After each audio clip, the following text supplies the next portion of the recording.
es más decidido, porque como le dijera yo, un mismo cochullero, o un viejo que venía a trabajar en un trabajo, viejos venían de otras partes, entonces, por eso, le cortaban el cogote al viejito nomás y ya.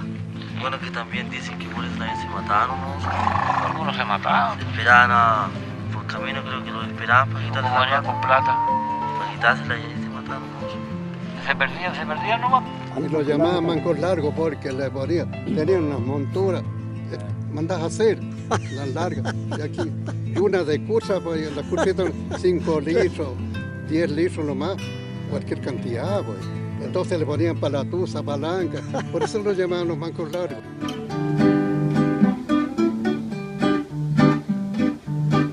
Coya es tu cordillera, cuando es primavera un soñar.